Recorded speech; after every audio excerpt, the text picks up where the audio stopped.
So one more time, just remember to subscribe to this channel, guys, if you're new. And let's go. Well, before I get to some climate change news, this is very interesting. Apparently Amazon paid to have something that looked like a news report aired on a lot of news channels, but it was actually a commercial. But this is pretty wild. Feel that passion that we have for safety.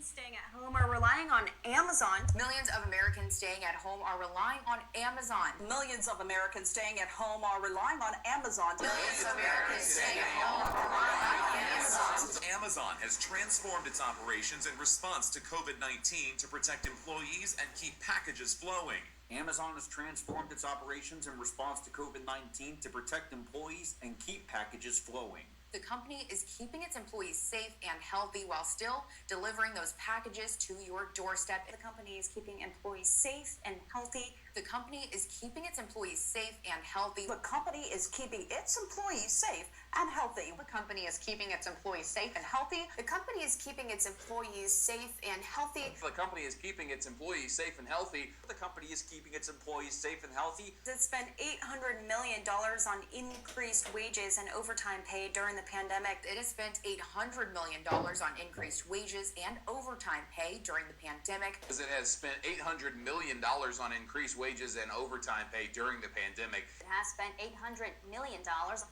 I think you guys get the point. So again, when you think that the news is the news, or they're bringing you,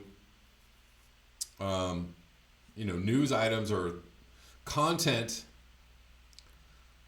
I've actually been told, or it was suggested to me, that the news covers things that, people want to hear. Oh, really?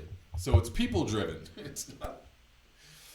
The news is in no way a shaper of thoughts or narratives. Amazon is taking a proactive action ahead of Wednesday's annual shareholders meeting. This is from a few weeks ago, actually, guys, from May 27th. Maybe that's just over a week ago. In which investors plan on demanding the companies address worker safety issues after at least 8 warehouse employees have died of COVID-19 by pushing a package to local news outlets that promotes the corporation's health and safety efforts. While most TV news professionals have scoffed at the idea of running Amazon-provided content as news, these are literally commercials that look like news stories. At least 9 stations across the country ran the same form of the package on their news broadcasts. The package, you can view the script Amazon provided on news stations here, was produced by Amazon spokesperson Todd Walker. Only one station, Toledo ABC affiliate WTVG, acknowledged that Walker was an Amazon employee, not a news reporter, and noted that Amazon had supplied the video. Other stations that ran the Amazon provided content as a news package include Miami, Nashville, Lexington, Bluefield, Columbus, Georgia, Palm Springs, California, Myrtle Beach, Bluefield, West Virginia. In response to a request for comment on why the station ran the package, Wes Armstead, news director of the Bluefield NBC affiliate WBBA, told Courier, "I was not aware that the package was provided by Amazon," Armstead said. "We'll make sure it doesn't happen again." Okay, thanks.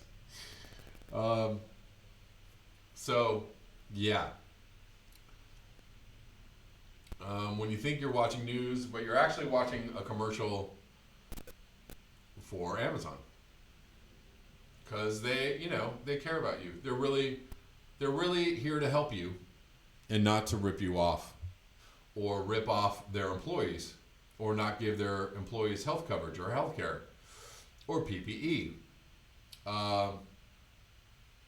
Or give them wages, et cetera, et cetera. Anyways, let's get into some climate change news.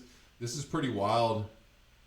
Out of Denver, Colorado, they had a huge storm come through. 80-mile-per-hour winds split massive tree, which crashes onto car in Washington Park, Denver, Colorado.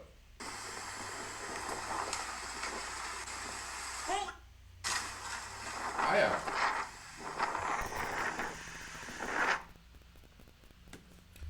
Nice random 80 mile per hour winds.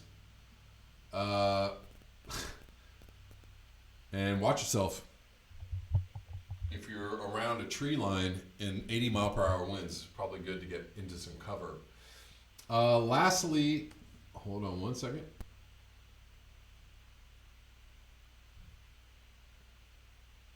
Poppy Davis, Bezos' greed defunding employee welfare. Indeed. Indeed. Prudhomme, Anderson Cooper is personally sponsored by Pfizer. Yep. And another thing that quite a few channels bring up, Jimmy Dore brings this up all the time, but that many, you see arms makers run commercials on mainstream media, right? Like, Boeing or, name me some other arms makers. I can't even think of any right now. Rocketdyne or, these companies that are not selling you their products, right? You're not actually buying, you're never going to go buy an airplane or a military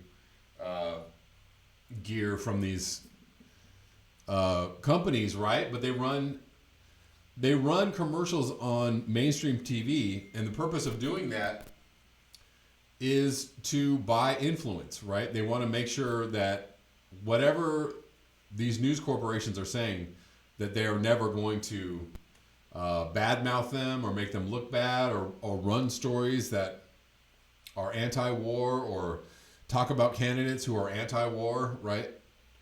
They're making sure that they're getting cover for what they're doing through the mainstream media. Raytheon, thank you. Raytheon is one of them. Archer Daniels Midland, indeed. Right. They're running these commercials. They're basically paying these news corporations to make sure that they have favorable coverage, or that whatever they're covering is not disfavorable to them. Last thing I want to cover today. So we did get a plunge in carbon emissions from coronavirus. However, the CO2 is still on the rise, and climate change is still continuing apace. This is from a couple weeks ago, May 20th, 2020. Right, your drop in emissions or your temporary ceasing of human activity might have some positive benefits for the environment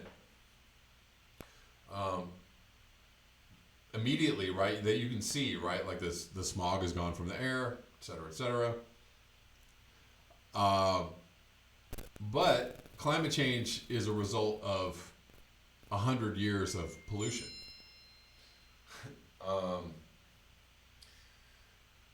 And all that 100 years of pollution has created a situation where it kind of continues to go. It's got its own momentum. And to really, really slow that down, or to put a dent on that momentum, you're going to have to do something momentous. Plunge in carbon emissions from lockdowns will not slow climate change. Emissions may be down, but carbon dioxide still piles up relentlessly in the atmosphere. It's more important than ever to find climate change solutions, experts say. How about plunging those carbon emissions year after year? How about that? In May, the concentration of carbon dioxide in the atmosphere crept up to about 418 parts per million. It was the highest ever recorded in human history, and likely higher than at any point in the last 3 million years. That record was broken in the midst of the coronavirus pandemic, even though the health crisis has driven one of the largest, most dramatic drops in CO2 emissions ever recorded. During the peak of the global confinements in the first quarter of the year, daily emissions were about 17% below last year's, according to research published this week in Nature Climate Change. But even such big drops in carbon dioxide emissions will have little impact on overall CO2 concentration in the atmosphere, says Richard Betts, a scientist at the UK's Met Office, and that's what matters most for climate change. Well, I don't know. I mean, it does matter quite a bit for climate change. I don't know if that matters most. I mean, we do a lot of destruction other than just CO2 rising, but percentage change in global daily fossil CO2 emissions since January 4th. So here's a little graph of how drastic China dropped here to May 1, US, quite a bit, Europe, pretty good, India, rest of the world, not bad. So this is had a global effect, which that's a mighty drop. The pandemic has disrupted life around the world, and stay-at-home orders have kept large swaths of the world at home for months now. But the disruption only results in a tiny drop in the overall concentration of CO2 in the atmosphere because of how long the gas effectively lingers. So that record concentration of 418 parts per million, that would have been just 0.4 parts per million higher without the virus-driven emissions drop, according to an analysis posted on climate science and policy website Carbon Brief earlier in May. Still, for energy and climate expert Konstantin Samaras, the message is clear. Just because this devastating pandemic has only a small impact on today's CO2 levels doesn't mean the climate crisis is lost. A pandemic is the worst possible way, is it, to reduce emissions? Well, I mean, pandemics are bad.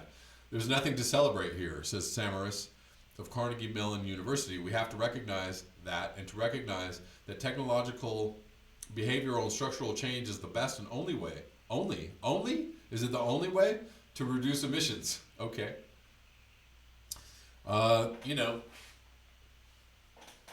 Nice bit of gaslighting there, Samaras. What did we see with CO2 emissions versus concentrations? During this unprecedented daily global event, millions of people who could stay at home did just that. Cars sat in driveways, air travel ground to a halt, manufacturing plants slowed or stopped, public buildings shut their doors, even construction slowed down. Nearly every sector of the energy-using economy reacted to the shock in one way or another. The result was one of the biggest single drops in modern history in the amount of carbon dioxide humans emit. Hey, whoa. Look how easily we cut our carbon emissions. Look how easy that was. If we all, admitted that there was a problem that needed drastic action, and all of us to work together to combat it, right? But no, we can't do that with climate change. We can do that with coronavirus. We can't do that with climate change. Over the first few months of 2020, global daily CO2 emissions averaged about 19% lower than in 2019. At the moments of the most restrictive and extensive lockdowns, emissions in some countries hovered nearly 30% below last year's averages, says Glenn Peters, one of the authors of the Nature Climate Change Analysis and a climate scientist at Norway Center for International Climate Research. China's emissions decreased by about a quarter in February. Other countries saw drops of a few percent in March and April. A team led by Tsinghua University's Zhu Liu found in a separate analysis the effects in some ways are big, but in other ways not big enough, he says. Not big enough, he says. Only when we would reduce, that's what she said, only when we would reduce our emissions even more than this for longer would we be able to see the decline in concentrations in the atmosphere. He says we would probably need like a 20% reduction for a whole year. So every month for the whole world, like April, but the world cannot suffer so long a lockdown. Really? It can't? What if we prepared for it? What if we figured out how to do it for an entire year after year, for the next 10 years? Because that's what we're going to have to do. If you're actually if you're living in reality and you're actually dealing with climate change in reality, that's what we would have to do. The International Energy Agency, we're talking about, scientists often say stuff like wartime reaction to climate change. That's a wartime reaction. It's an extreme reaction. That's what is necessary. Not like, well, let's just go back to business, but we'll make everything renewable and everything's going to be fine. No, it won't be fine. It won't be fine. Why am I yelling and clapping at the same time? The International Energy Agency estimates that by the end of 2020, global emissions will decline by about 8% compared to last year. That would work out to about 2.6 billion tons of carbon not added to the atmosphere. The Nature Climate Change team estimates that drop to be somewhere between 4 to 7%, depending on the way lockdowns develop over the rest of the year. If people are driven back into their homes by rising COVID-19 infection rates, emissions could fall even more. But that doesn't mean that the carbon dioxide problem is solved, or even that there will be much positive effect on skies overfull with CO2. Don't forget that CO2 is also in the oceans. Climate change is a cumulative problem, says Peters. It's not like other pollution where someone is putting something in the river and then they stop putting it in the river and the problem is solved. It's all our emissions in the past that matter. Think of the atmosphere as a bathtub. Human-driven CO2 emissions are like the water coming out of the tap. The ocean and land, which absorb or use up some of that CO2, are the drain. But even when they're wide open, they can only let out half the water that comes in.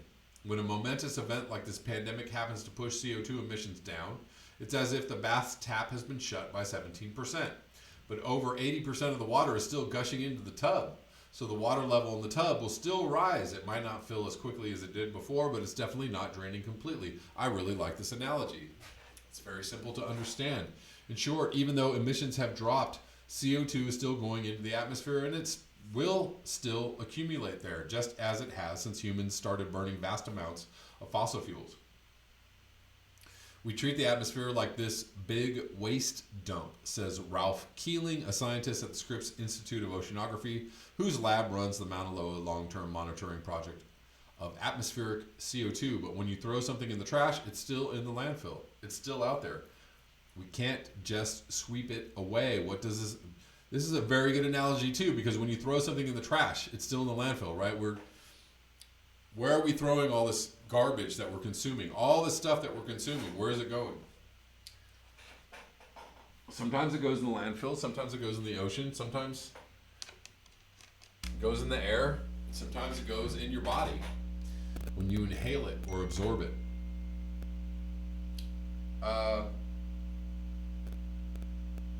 Let me see. Scientists have a pretty good idea of how much more atmospheric CO2 will accumulate each year. About half as much as we pump in there, the other half gets absorbed by plants in the oceans. Each year, the average concentration gets higher. In 2018, for example, concentrations rose by 2.5 parts per million to an average of 407.4. 2019 averages have not yet been released, but a similar value is expected. On top of this rising pattern, which depends primarily on how much humans emit, CO2 concentrations go up and down during the seasons. They're highest in late spring each year as plants around the northern hemisphere wake up from the winter and gobble up the carbon food, and lowest in early fall as plants slow down for the coming winter. The northern hemisphere has so much more land and plants than the southern that it dominates the pattern.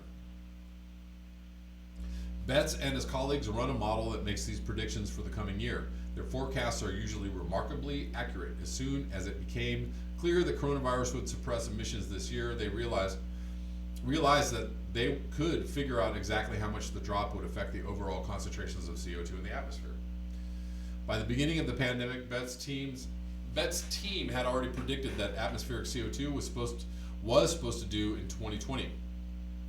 They forecast that in May, at the peak of the gas's annual seasonal cycle, its concentration would probably hover around 417 parts per million, and sure enough, in early May, the station saw a concentration of just over 418 parts per million. The team also expected that at its seasonal low in September, it would be around 410 parts per million. Oh, good God. So the low is higher than last year's high. Not good. So the final prediction for the average over the course of the year is 414 parts per million, or higher than, why don't they know 2019's average? That seems a little silly to me. They should know by now. It's June. It's ridiculous. Well, it's higher than 2018's high. Am I right about that? I think I'm right about that. That's barely different than what the team expected without the coronavirus-related impacts. The message of all that is that there's a limit of what you can do with individual actions. Is there, says Betts, actions such as driving or flying less? we've probably done as much as we can personally to reduce our own emissions during this devastating time. We've done it quite a lot. 17% is a lot. So he says it's not about going back to the way things were, but to a better way. Really, I actually think that they're trying to drive people back to, because if you reduce your individual consumption like that, it starts to gut. I'm just going to break here. It guts. What the hell is going on with my live stream? What the hell is going on? Are you guys still there? Shit. I hope so.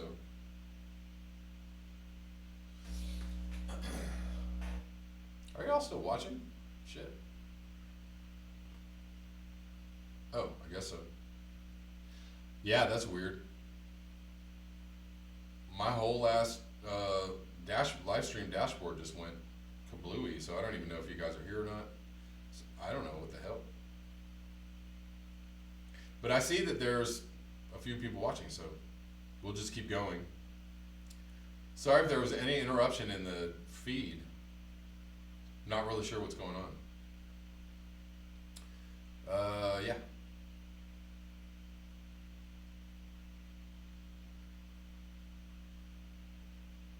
You love the clapping, George? Thank you. Anyways, okay, I guess you guys are still here. All right. Great. Okay. Anyways, deep state technical problems again. Yeah, my whole dashboard just went away. I don't know where you guys were. Anyways, that's good. You guys are still here. What was I going to say? I was going to say they are. So if you gut your individual consumption like that, if you stop flying and stop driving, what does that do? Well, that puts the airlines out of business. That guts oil prices. That threatens to, put the entire fossil fuel industry out of business. These guys, I don't know, I don't know if they're being paid. I don't know if this is paid propaganda or if they're in somebody's pocket. I don't know what the hell is going on, but the idea that they are trying to tell you, oh no, but we can't do it this way. We can't do it with individual action. Yes, you can, because your individual action, if we were prepared and capable of everybody stops driving, everybody stops flying, that would absolutely gut so many corporations, so many industries. It would bring down a lot of our GDP. It would greatly curtail a lot of the activity of industrial civilization. They don't want that. They're afraid of that, of what that would mean. But if you actually put out the message that this is a great thing to do for climate change, guys. What if we did this for climate change? What if we printed a bunch of money and we gave everyone healthcare, a UBI, gave everybody healthcare, UBI, a place to live, food. We gave everybody housing. And we're like, look, stay home, just chill. You don't need to do all that stuff. We'll even figure out ways for you to do things within your own community, as far as hiking, walking, biking, getting your entertainment, et cetera, et cetera. If you were allowed to do this, if they were capable of supporting this kind of action, we could do a lot to fight climate change. Yes, MMT does say that you could do this. Absolutely. Cut back on the bombs. Right. What if you were allowed to say, like, maybe if we stopped funding the military to close to $1 trillion a year, we could afford to do all this. What if we greatly curtailed our military activity to fight climate change? Oh my God, what an idea. Groot, I don't know, I wouldn't say nobody. I'd say somebody. Actually, you know what? They care enough to try to suppress my channel. So actually, quite a few people care, and especially the people in power care. Especially Google cares. So this whole messaging is such utter crap. It's such a big load of nonsense, and I'm really dismayed by it. It's not the way. That's not the way. There's a better way. We got to go back to work and keep this economy going and this industry going, and we got to just like nibble around the edges until we're all dead. That's what they're trying to tell you. So screw these people that are telling you this.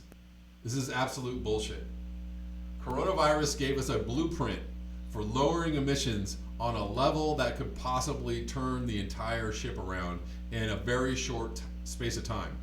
Because if we did this year after year for the next 5 or 6 years, imagine what kind of progress we could make.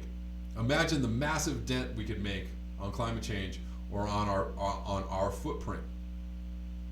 It's absolutely the thing that we should be doing. You got to stop the economy to fight climate change. You must stop the economy. You must defund industrial civilization in order to fight climate change. Absolutely. Yes, are we still, so framed another way, we're still spitting out more than 80% as much CO2 as normal. So we still are emitting a lot of CO2, but what if we started with this and kept expanding what we could do as far as lowering emissions, right? What kind of industrial activity could we dismantle? Because when you're talking about burning less fossil fuels, you're talking about burning less fossil fuels, not burning them in a different way. Anyways, we're still spitting out more than 80% as much CO2 as normal, even when life feels devastatingly different. Staying home, it is abundantly clear now, is far from enough to solve the climate crisis. Well, it's not far. It's far from enough, but it's far enough in the right direction that I'd say we should. Maybe we should discuss this. From humanity's perspective, the COVID-19 pandemic is the largest event many of us has ever experienced. It affects literally everyone on the planet, says Anna Michalak. Guess what? Just wait until climate change affects literally everyone on the planet. Oh, golly, what's going to happen then? In a way, what are we going to do then? When it starts getting too hot for people to go outside, when it starts getting too hot to grow food, what are you going to do then?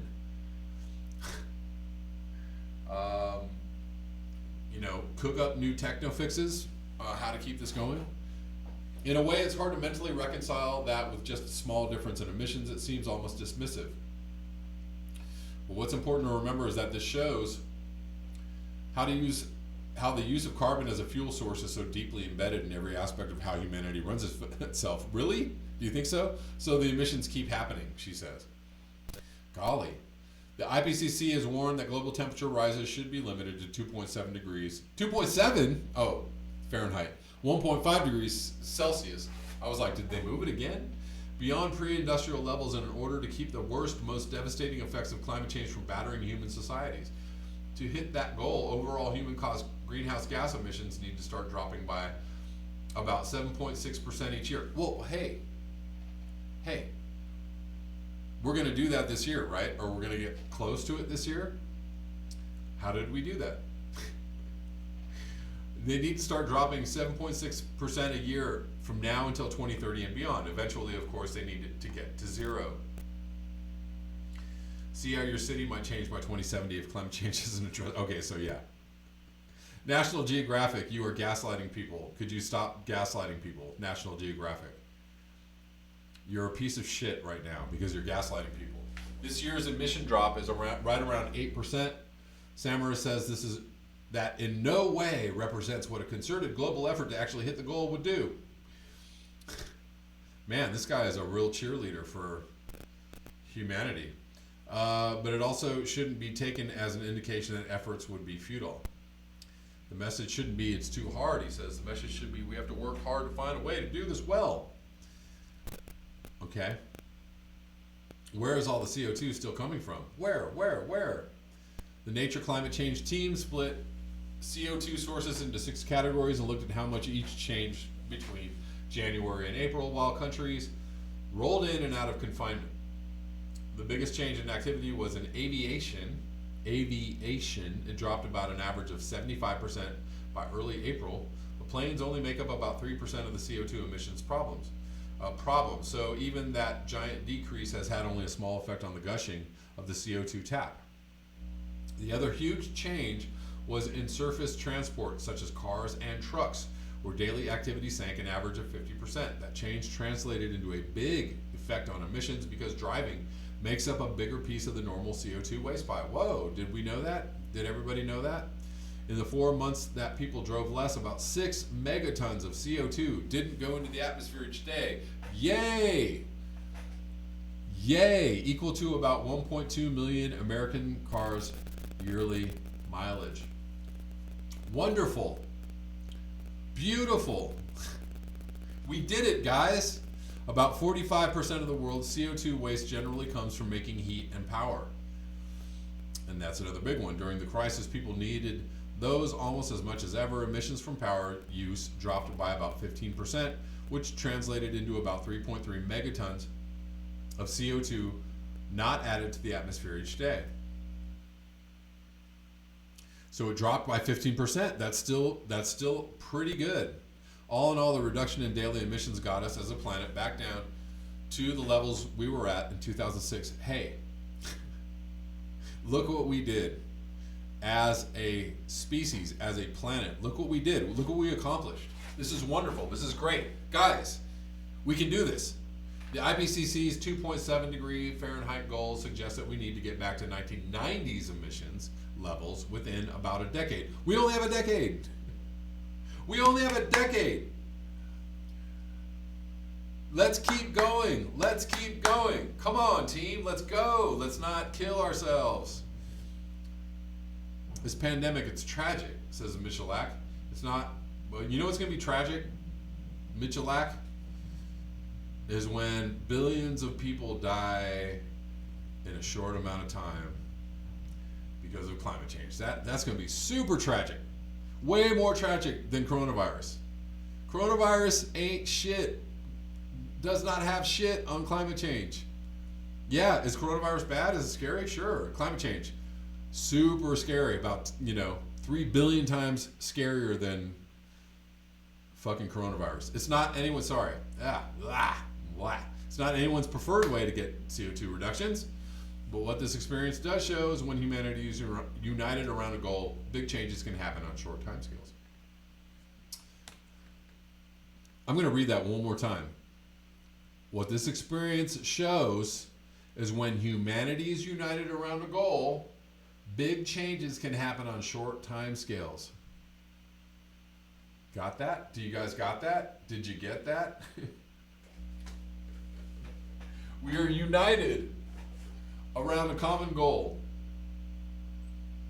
And in other words, if we do exactly what we just did with coronavirus, we could do something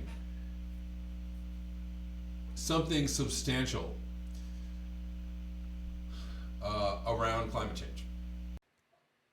Hey guys, please remember to like, share, and subscribe. You can also support the channel at the links below. PayPal, Square, and Patreon. Also, all of my live streams are available for listening on Patreon if you happen to miss them during the day. So you can sign up for my Patreon for as little as $1. If you want to go check out the live streams, they are all there. Thanks a lot.